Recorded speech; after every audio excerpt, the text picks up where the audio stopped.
8절부터 13절 말씀입니다. 스바냐 3장 8절부터 13절 말씀. 찬양을 계속하면 정말 좋네요, 그죠?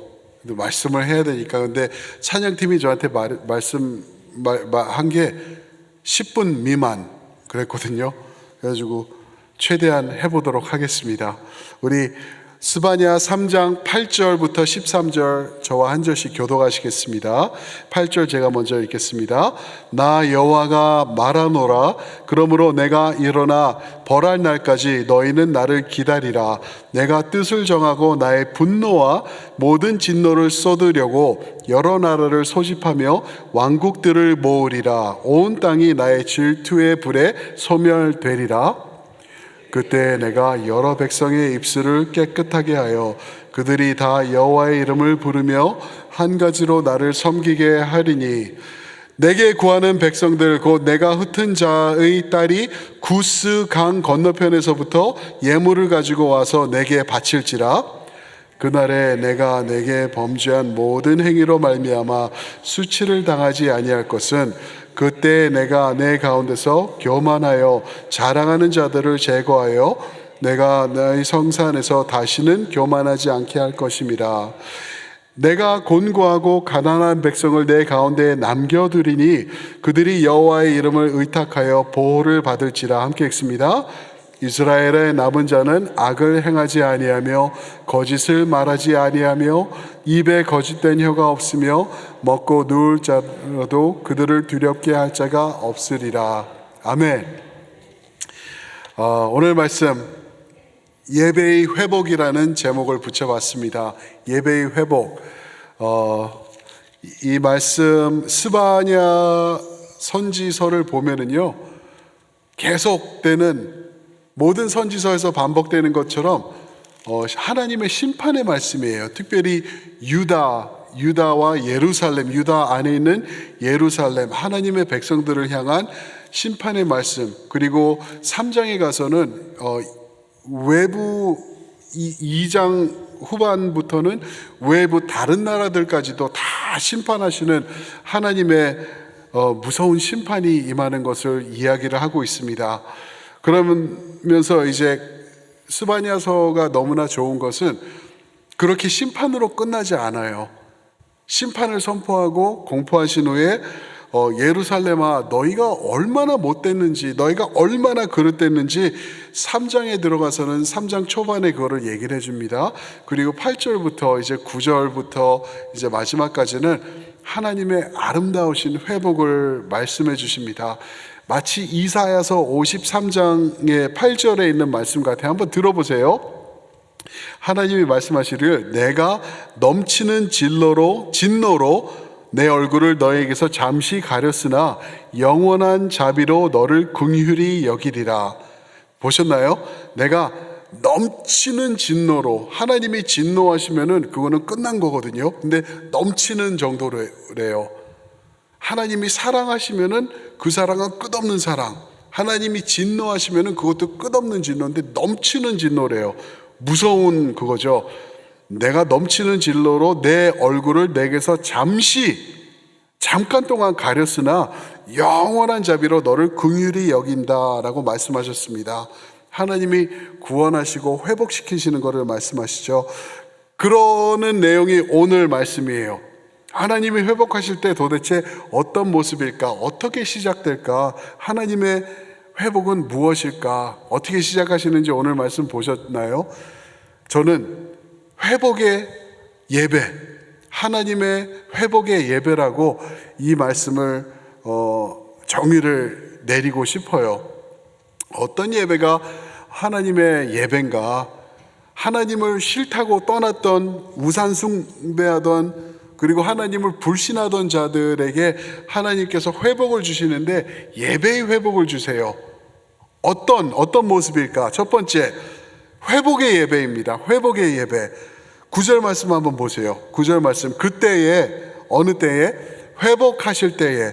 8절 말씀 보면은 8절 말씀까지도 계속 심판이 임하고 있어요. 무서운 심판이 임해요.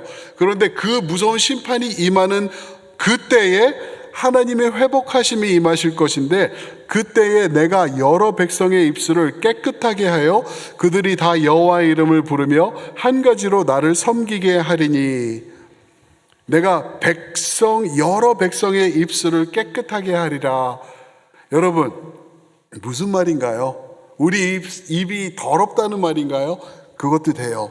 그런데 입술의 부정함을 회복하시는 그림이 이사야서에서 나오는 것 여러분 아시죠? 이사야서 6장 보시면은 5절과 7절에 이사야가 하나님의 영광을 봅니다. 하나님의 천사를 보고 난리가 나요. 그랬을 때 이사야가 정신을 차리고, 난 이제 끝장났다.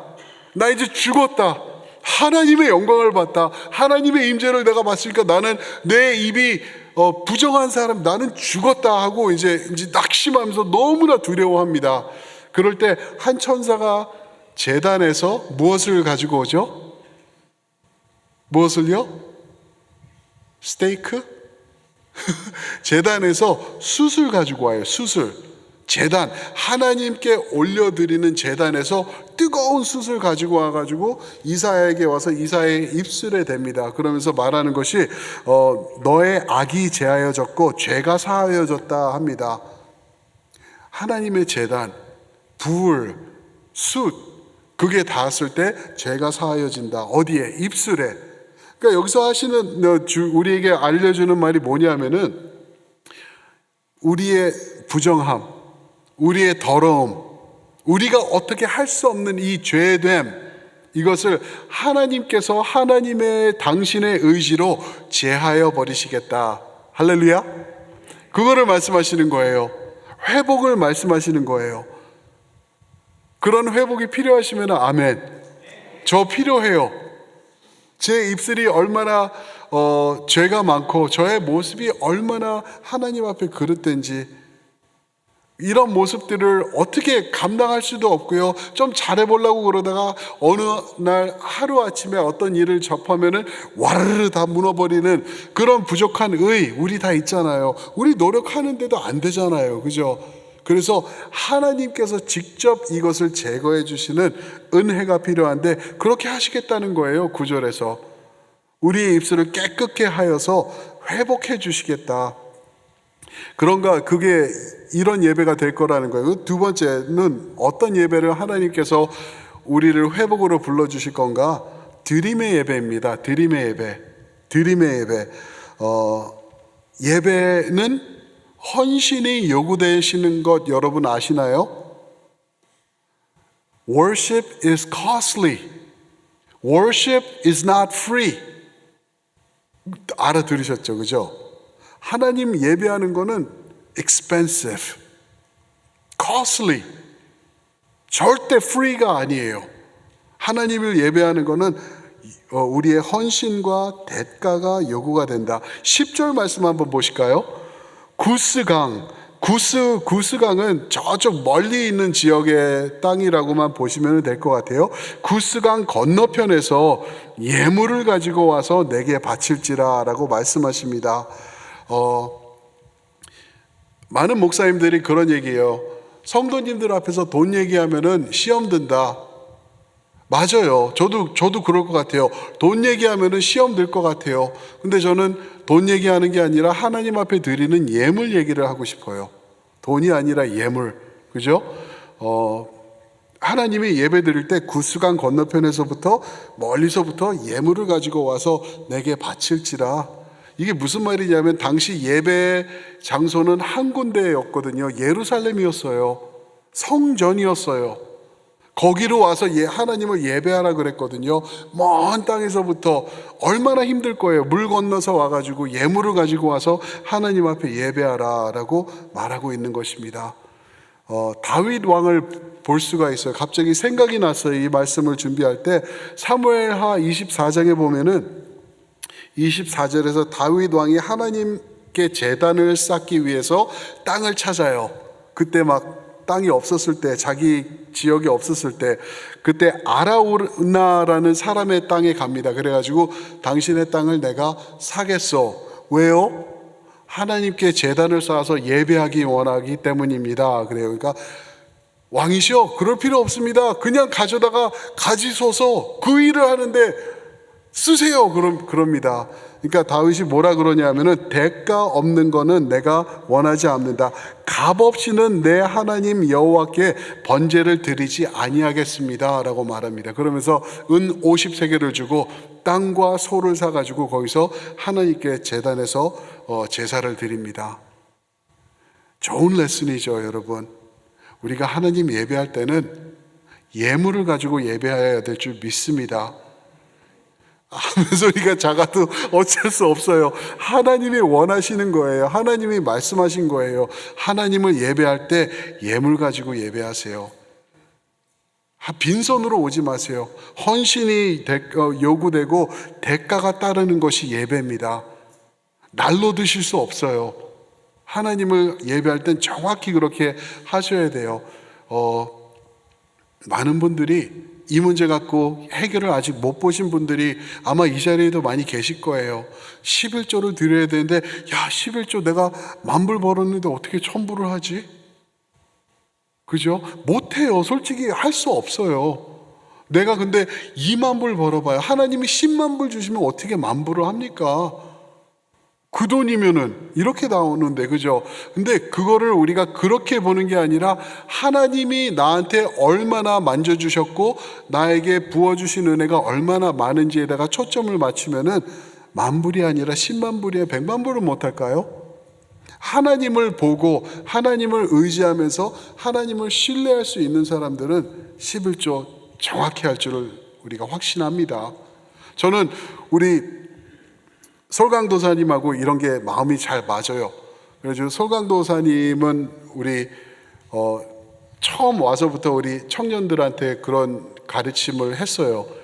11조. 그래서 저는 우리 사역자들하고도 얘기할 때 11조는 우리 거 아니지 하나님 거지 하고 다 얘기를 하고 그러는데, 그렇게 해가지고 우리 아이들이, 청년들이요, 11조는커녕 헌금 생활을 안 했었어요. 그런데 요즘은 11조를 정확히 하면서 가끔은 막 얼마 56센트 이렇게까지도 나가는 친구들도 있고 그래요. 근데 저는 그 계산하는 건 줄 알았는데 그게 아니라 우리 그 온라인으로 오퍼링을 하면 거기서 퍼센티지가 빠지고 남는 게 그렇게 들어가더라고요.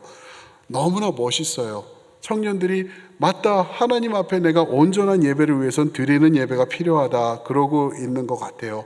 그래서 변화가 일어나고 있어요. 우리 브리지 청년들만 그럴까요? 주보 보시면은 유스 아이들이 이렇게 헌금을 하고 그래요. 유스만 그럴까요? 어린아이들, 어린이 부서에서도 헌금이 그렇게 이렇게 들어오고, 그래서 그 아이들 이름도 나가고 그럽니다.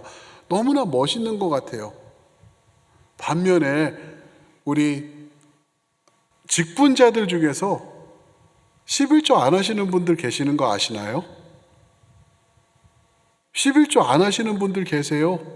11조 내 기준으로 하나님 이 정도면은 됐어 하고 하는 분들도 계세요. 아마 여기 직분자분들 중에서도 계실걸요?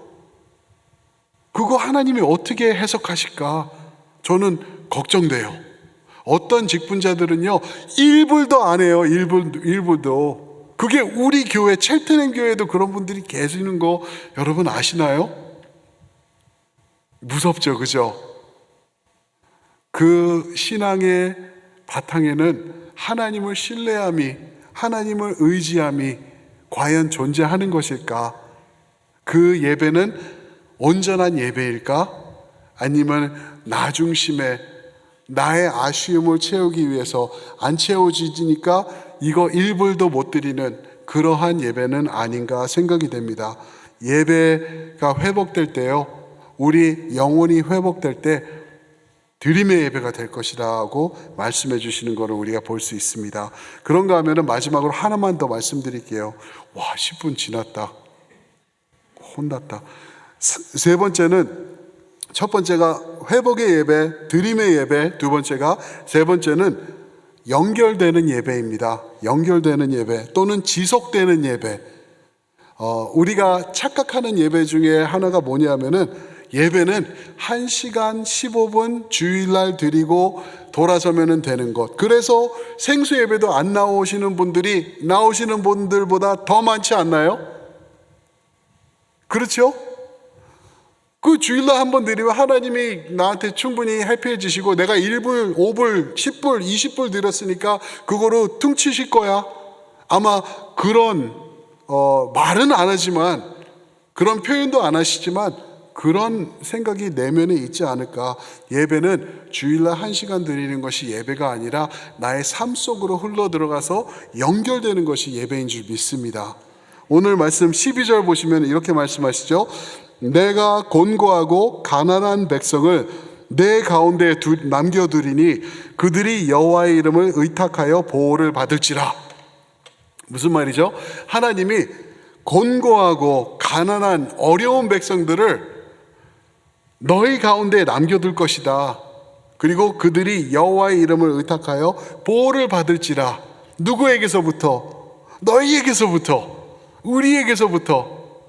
회복된 예배를 통하여서 전지전능하신 하나님을 예배하고, 멀리서부터 나의 헌신과 드림의 예배로 하나님 앞에 드린 예배는, 그런 예배자들은 거기서 끝나는 것이 아니라 그 예배가 지속돼서 삶 속에서 보여질 거라는 것, 컨티뉴 될 거라는 것을 말해주고 있는 거예요. 삶 속으로 들어가서, 금방 1시간 전에는 하나로 예배 잘 드렸는데 식사하고 나오다 보니까 힘든 사람들이 너무 많아. 아유, 저 사람들 뭐 나라도 어떻게 할 수 없는 게 가난인데 내가 한다고 뭐 되겠어? 로 치부해버리는 게 아니라, 내가 할 수 있는 게 뭐가 있을까? 내가 도움이 어떻게 될 수 있을까? 야고보서 1장 27절, 고아와 과부들을 어떻게 감당할 수 있을까? 내가 도움이 될 수 있을까?